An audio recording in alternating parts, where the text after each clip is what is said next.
Mario may be in the title, but can you beat the entire game without using him? The answer is complicated. So technically, we're forced to use Mario for 2 tutorial battles, and we also have no choice but to keep him in our party for now, which means we have to use him in the overworld. However, we're actually able to attempt every battle outside of the 2 in the tutorial without using him. All you have to do is move around as Rabbid Peach or anybody else, do the attacks, and then move to the enemy's turn. This means Mario is going to be our sitting goose for the duration of the game. Regardless of what happens in any of Spark of Hope's cutscenes, he will be completely and utterly useless. I won't even be upgrading his skill tree. He doesn't deserve any form of power. I'm also playing the game on its hardest difficulty. This basically means enemies will do more damage than normal, so that ought to be fun. I'm allowed to use items if I want, but I'll avoid them as often as I can. I'm also predicting that the beginning of the game won't be too harsh, but by the end it's going to be absolutely brutal. We start off in World 1, Beacon Beach. I'm not going to be showcasing every single level because there's way too many to show, but I'll be highlighting how my strategies evolve. Because this is a turn-based-ish strategy game, I quickly learned how difficult this was going to be. I've got access to a few different characters, but for now I'm using Rabbid Peach. All I can really do is dash, use my weapon, the Metabug Triple Troll, and heal every few turns. Both my weapon and healing capabilities are pretty weak. It was taking a couple of turns to destroy a couple of enemies, and there's multiple in each of these battles. Thankfully, Rabbid Peach's weapon is able to curve into the air and hit these enemies called Stooges from behind their cover. I ended up dying a couple times in the first real battle, which was honestly a bit disheartening. But that's when I realized that I need to play as stealthily as possible. Not only that, but if I stay close to Mario, the enemies are more likely to fire at Mario instead of at Rabbid Peach, which saves on my health. I can't do this all the time, but when I have the opportunity, I gotta make Mario suffer. I didn't really find a useful spark until I got the Pyro Star. Yeah, that's another thing in my arsenal. These rapid Lumas that stick by your side will give you some sort of edge in combat. Pyro Star adds a burn attack to certain enemies that are effective to it. The first difficult battle was this temple rescue to save a Rapid Luma. I had to reach the green area, and by the way, I don't need Mario to complete these reach missions, thankfully. We'd be kinda screwed if that were the case. As long as one character reaches the goal, I can clear the mission. There were a ton of enemies, and not a lot of shelter in this battle. If you play the game normally, you likely wouldn't need to take out all the enemies, but since Mario can't move, most if not all the Rabbids will always shoot at Rabbid Peach, which means I have to take out just about all of them to make it to the end and survive. The Scopers were my main issue as they could snipe from far away and had a ton of damage, but thankfully they were weak to burn, so just one shot would usually take care of them. After dying a few times, I realized that these gaps between the stage layout could be used to my advantage. Once I carefully took out the nearby enemies, I let myself fully heal over and over until I was completely full. Because they couldn't attack, I was able to waste turns and not worry as much about dying. This was slow, but it did the job and I got through my first tough battle. Or so I thought, because the real battle is against this Wild Claw, or basically Rabid Tony the Tiger. Thankfully, Edge comes in to help us out so I can use 2 characters instead of 1. Edge has a blade that acts as a boomerang and can deal multiple hits at once. That's a relief because Tony has over 2,000 HP, so I need to survive several turns and attack consistently.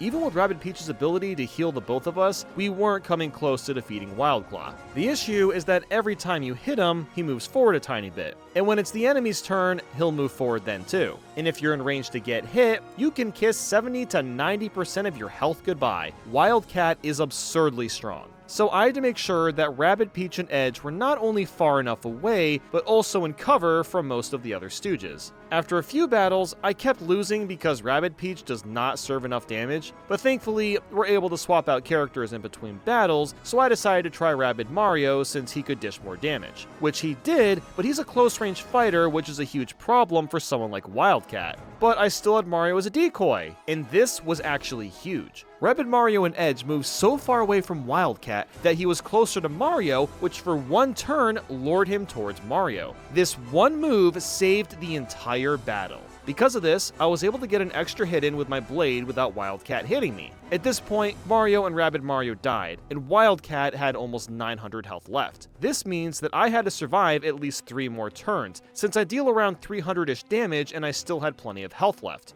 As I was working him down, more and more Stooges were piling near me. It got to the point where Wildcat had 300 HP and my blade did not kill him. He moved closer to me and I couldn't move. The only option I had left was to use Stormblade, an extra attack towards enemies that move within my sight. Miraculously, none of the Stooges hit me, and as Wildcat was about to take me out, Stormblade came through and cleared the battle. Holy hell, that one was way too close. After the battle ended, I started going through and updating the skill tree and the sparks, and that's when I realized something. You can swap out Mario from the party. I don't know if I could have done this from the get-go, but damn, I really could just play this whole game without him. But wouldn't that be too easy? If I can use 3 characters in battle, then that's essentially playing the game normally. So I've decided that Mario stays in the party, and I'll only swap him out if I'm absolutely stumped in a fight. I didn't run into another dilemma until the very end of this chapter. I was placed in an arena that's a big circle with 11 darkness eyes around it. I needed to destroy all 11 eyeballs and also survive. This was easier said than done.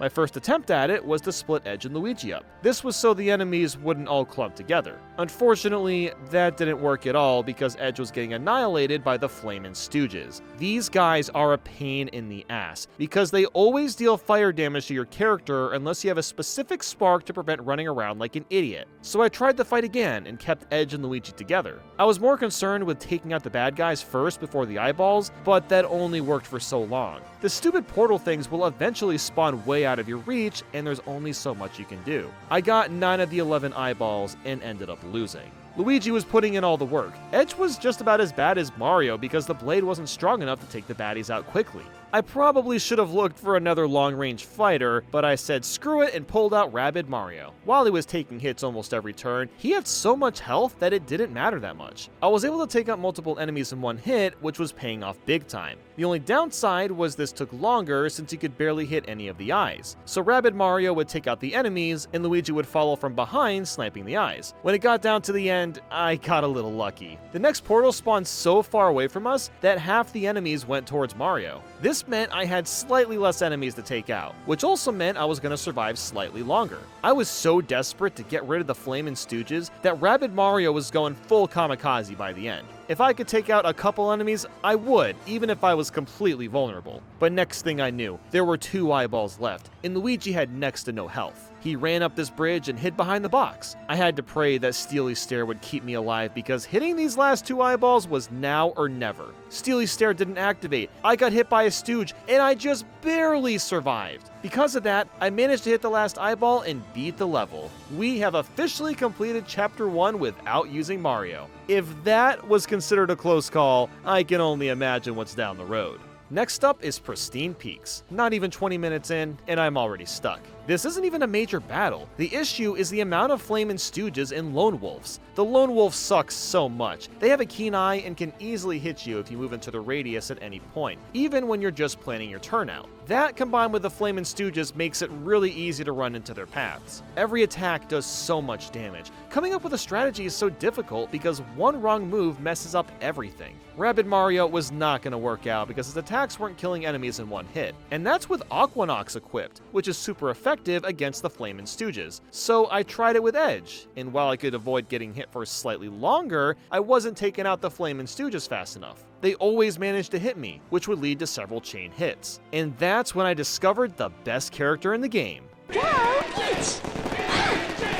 I think Peach was really good in the first game too. Her greatest abilities are the Boombrella and Team Barrier. Team Barrier creates a barrier to tank all damage of any kind. I can only use it every few turns, but this alone makes a huge difference in planning out moves in advance. The Brella isn't the strongest weapon, but it has incredible spread, meaning you can hit multiple enemies and destroy barriers faster. Plus, she has naturally high health, meaning if necessary, she can tank some hits and be fine. While Peach is opening up enemies and keeping us safe, Luigi can hit from far away and rack massive amounts of damage. I actually feel like I have a chance again. It's incredible how useful Peach is. The next challenge was destroying all the stone masks.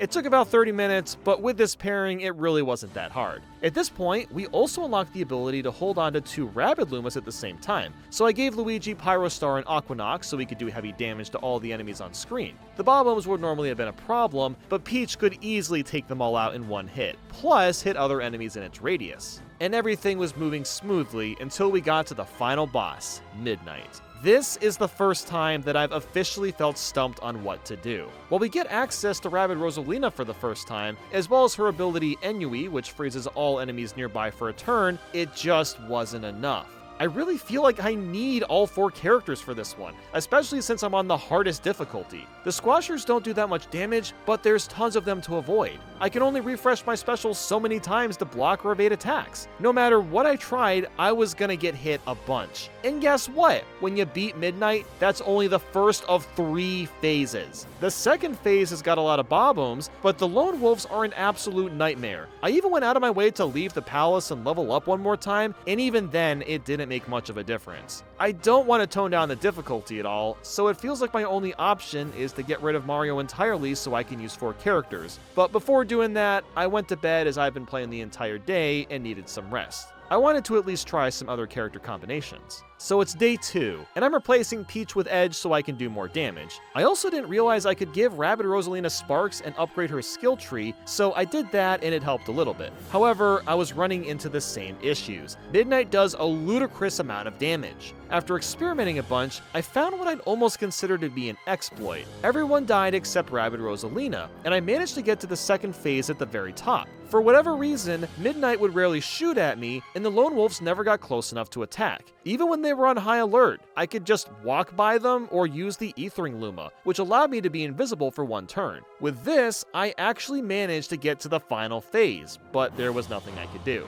The lone wolves were attacking again, the map was way bigger, and I didn't even get a chance to attack Midnight once. My last idea is to try using Rabbid Peach, since she'll allow me to heal everybody at the beginning of each phase, and maybe a couple times in between the match. And surprisingly enough, this worked wonders. Apparently, both Peach characters are just god-tier choices. I gave Rabbid Peach Exospear, which means she could tank hits way better for a turn. This would give us enough buffer time to heal, which thanks to the skill tree, would boost us an extra 40% of HP. Because of this, none of the characters died throughout all 3 phases. That even includes Mario. I was honestly surprised how well this worked. I don't think I could have beat this level if I wasn't given access to an extra character though. I really needed Rabbid Peach / Rosalina and Luigi to make this work. But finally, we've moved on to Chapter 3. Palette Prime has been much easier to navigate. Now that I know how useful Rabbid Peach is, I can slowly yet easily chip away at battles and continue to make progress. The next real challenge is Dark Mist Taproot, as I was told I had to hit all 3 eyeballs at once. As you can imagine, I was very concerned because Mario can't do shit.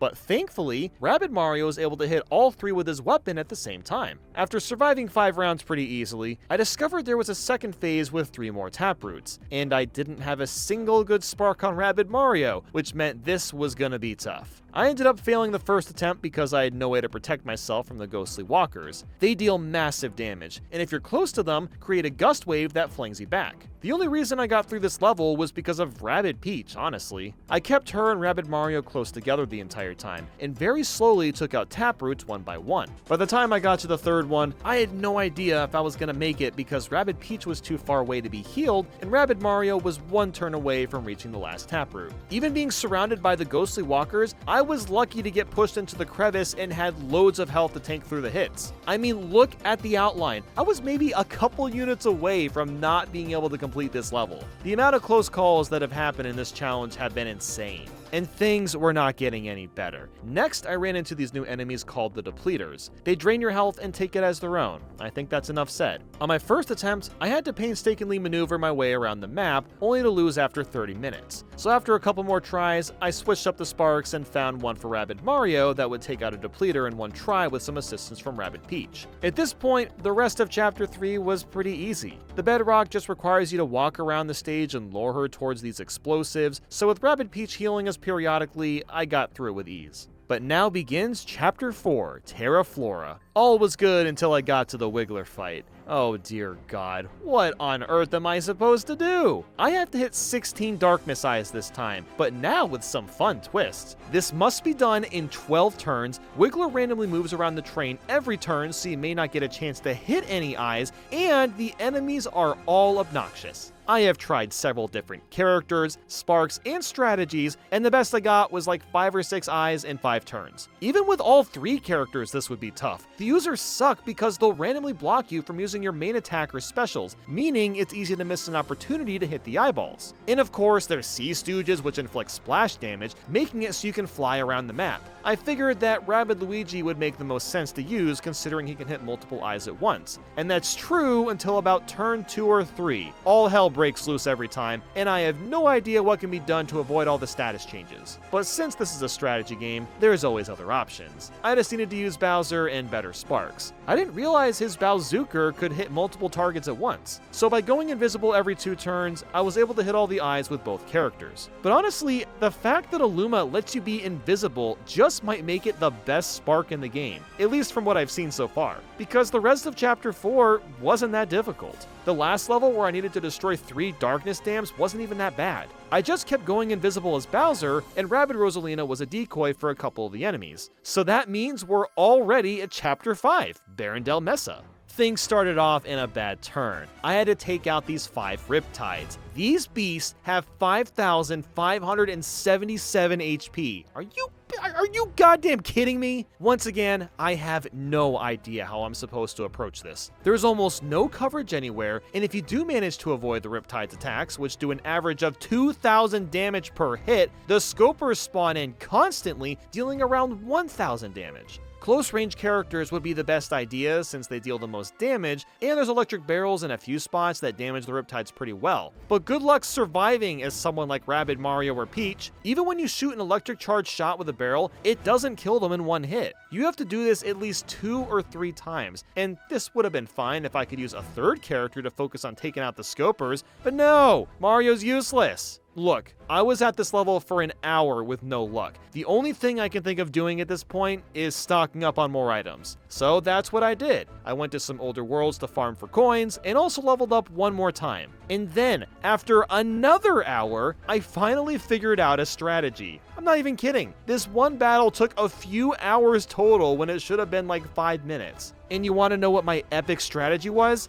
Get more items. Yep, seriously, that's what I had to do. I eventually figured out that Peach and Luigi using electric and fire powering sparks were able to take out Scopers in one hit, and the Riptides slightly faster. But I had to be so patient and focus on not getting hit while also taking out these Scopers. After about 45 minutes, they finally stopped spawning in, and I was able to lure the Riptides towards the barrels for maximum damage. The item that I had to keep using was the rest cooldown. This allows me to use my specials without waiting a few turns for them to be activated again. This was essential so Peach could keep using her barrier to protect us when we couldn't cover, and so Luigi could go invisible more often. Even though I beat the level, this is just the beginning. I guarantee we're gonna see those Riptides again. Even the fight right after that was down to the wire. I had to take out 5 Spell Raisers, which thankfully only have around 2,000 HP, but even still, I ended up being forced to use Peach as a decoy after taking out 3 of the 5 Spell Raisers. And the only reason I won was because I stalled for long enough at the end to be able to go invisible and get the last 2. Because Peach was also used as bait, all the extra enemies that the Spell Raisers spawned were basically stuck on an entirely different floor, so I didn't have to worry about them. But now, I'm out of items again. And look, I'm really trying to not rely on them, but I also don't want to turn down the difficulty or remove Mario from battles, but it feels like this is the only option I have at this point, so I had to keep farming for coins in the overworld.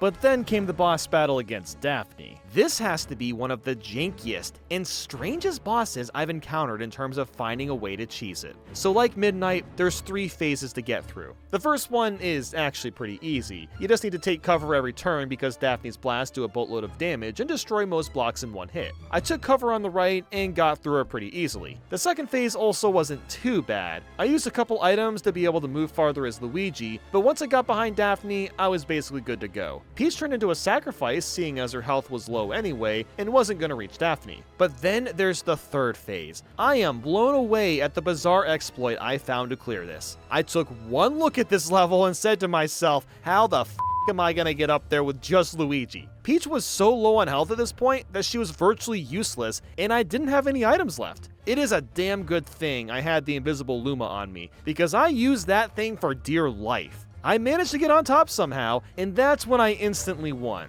The The platform I was on was segmented, so no other enemies could get to me. I was sitting behind these black blocks that are unbreakable, meaning Daphne can't hit me. But the weirdest part, the Menaceians never hit me either. Just like the other ones, they want to be as far away as possible. Because the blocks in front of me never break, all I had to do was take out the Menaceians and then Daphne. I don't know if this was an oversight or something, but thank God, because I did not want to fight this boss again. But finally, we're on to the final planet, the Comet Observatory. Well, kind of. Seeing this again makes me all giddy inside. But first we gotta fight Dark Miss Bowser, who happens to have 19,000 HP! Oh no. As you can imagine, this boss took freaking forever. Figuring out how to beat him was an hour of work on its own, and even with 3 other characters, it was a struggle to not lose. The main strategy is to snipe with Luigi as far as humanly possible. This only worked because I had a handful of items to restore my invisibility slightly faster. It was scary because I had to do this with next to no health, but on this attempt, Peach and Bowser did a ton of damage ahead of time, so I was basically set. After that was the Dark Miss Edge fight, and I actually found a different strategy entirely. I stocked up on items, but only used a couple mushrooms. All I really did here was give Edge and Peach as many extra dashes as possible. This, paired with Luigi's dash, allowed me to deal at least 1,000 damage, if not way more, before each turn, before even using a weapon. I also needed to keep hopping from platform to platform because there were some healers trying to help Edge, but if I kept moving, then Edge would follow us. I still had to finish only using Luigi, but Edge and Peach survived much longer compared to fighting Dark Miss Bowser.